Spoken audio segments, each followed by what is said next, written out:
Okay, welcome back to Cooking with Joel as we continue our chicken breast series of grilling. I've got the grill stabilizing right now, meaning I've let it heat up for about 10 minutes to let my charcoal get hot. I've closed the lid, opened the vents. Now it's going to stabilize. I need it to stabilize for at least a couple of minutes before I start doing the chicken breast. And it's a really good idea if you're barbecuing anything. It can be chicken, fish, beef, poultry, lamb. Let your grills stabilize to the temperature that is desired. We're going to be talking a lot about different grillings because I love to grill. I've had my big green eggs for almost 10 years now. Or at least the large. I've had the Mini Max a little bit less. I've had it about 5 years now.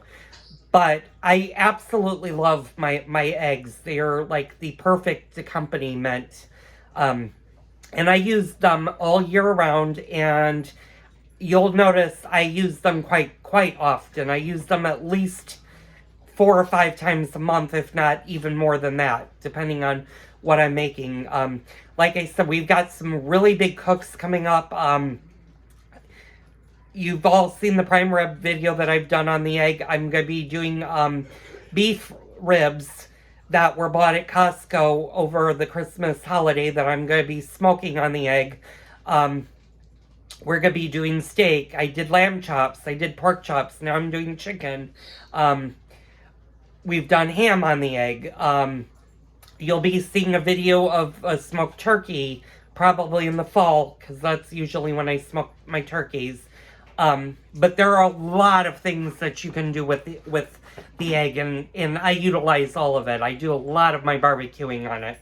But getting back to stabilization, it's always great when you first fire up the grill. Now we're talking charcoal, we're not talking gas, because gas grills are totally different than charcoal grills.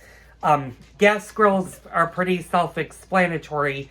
They're basically like if you have a gas stovetop, that's pretty much what a gas grill does. You start the grill, you light it, the flame comes up, you close the lid, it gets to a desired temperature, you throw your food on. So you're really not needing to do a lot of stabilization if you're doing a gas grill.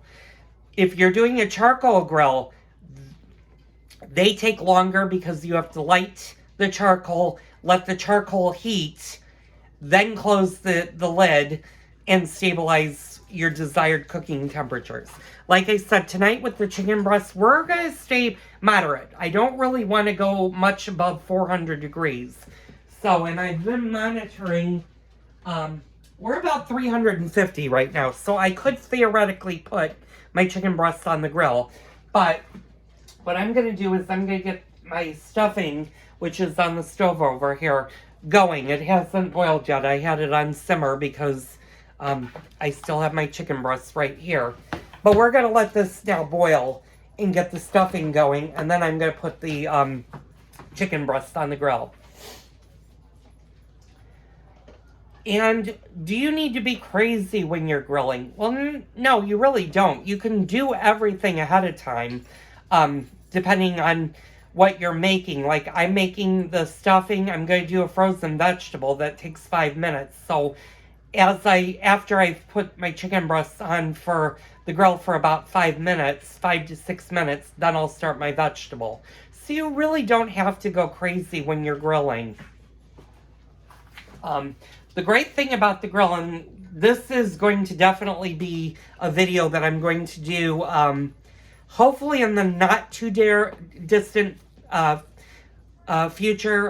Unfortunately, I'm doing beef ribs tomorrow, so I'm not going to have a beef video for a while. But when I do steak, you'll notice I do my baked potatoes also on the grill. And we're going to be talking about grilling vegetables and stuff. They're a favorite of ours. My husband and I love a good baked potato. You can do them in the microwave. We just like to do it on the grill because the grill makes food taste much better.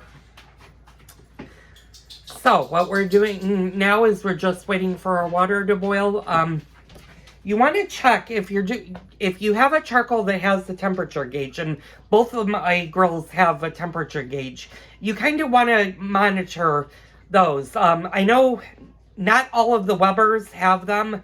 The Kettle Webers don't. It's always a good thing to buy a thermometer for your grills. That way you know exactly how hot your grills are getting to be becoming. And my grill is at 400 degrees. So as soon as this boils, which should be doing any second now, I'm going to throw the chicken breasts on. And like I said, they're not going to take long. We're going to do probably 4 minutes per side to start, and then we're going to do 3 minutes per side. So that's 4, 8...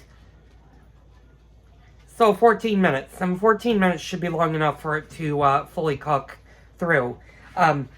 If you pull something off that's not fully cooked, don't despair. What I usually do if I'm unsure if it's cooked all the way through is I might bring it into the kitchen, cut it with a knife, and see. If it's not quite done, you can easily throw it back on the grill for another couple of minutes till it gets done. There's been cooks where I've had to do that, where either my grill hasn't gotten hot enough or my meat just takes a little bit longer to cook. Okay, my water is coming to a boil. Unfortunately, I didn't bring a spoon, but I'm not going to use the spoon. I'm going to actually stir it in the stuffing mix with a fork.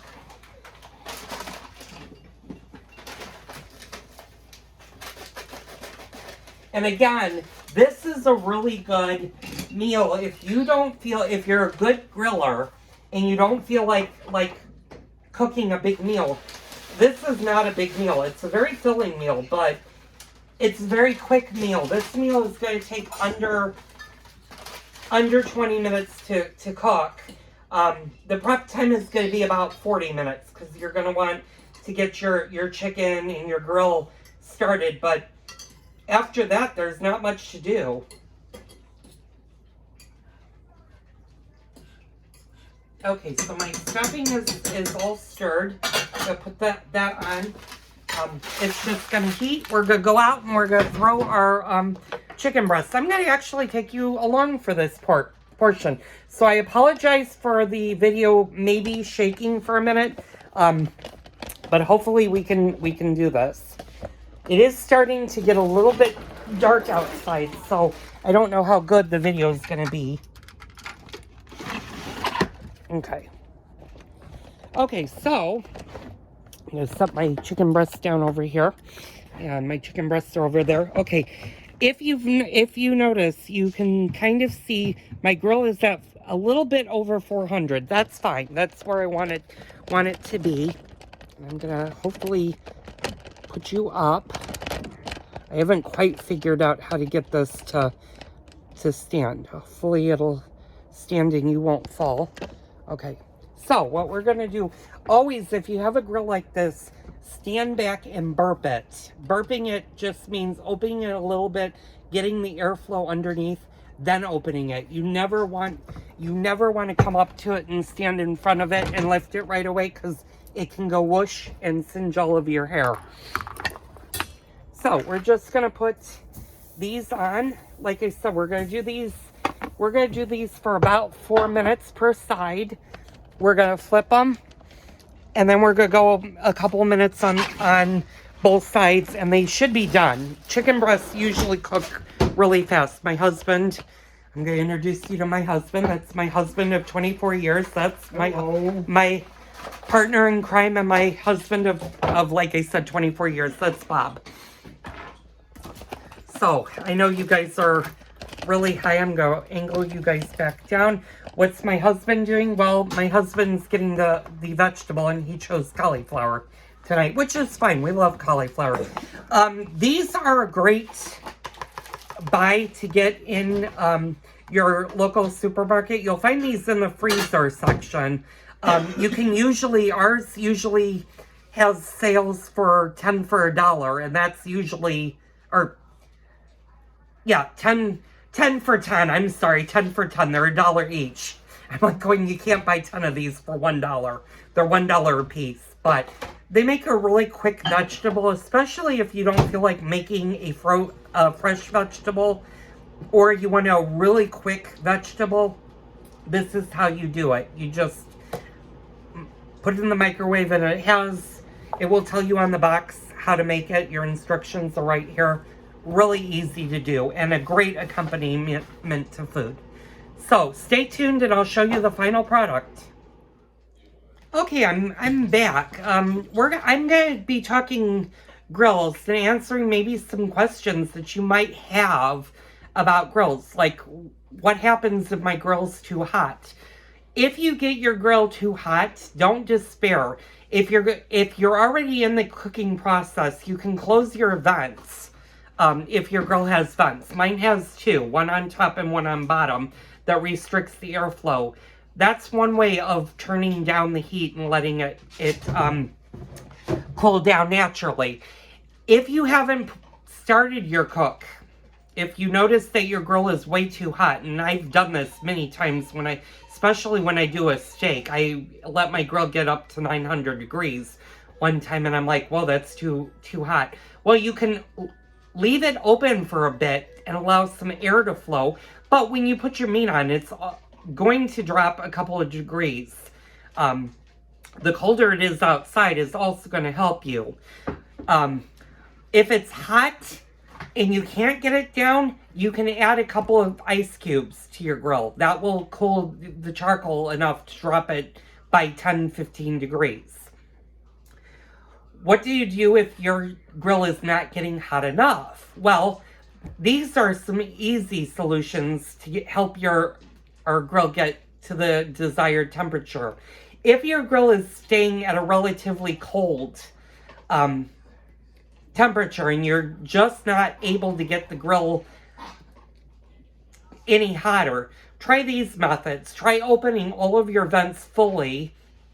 Also, make sure that you leave your grill lid up to allow the airflow and let your charcoal get a little bit hotter. I'll be right back because I got to go flip my chicken breast.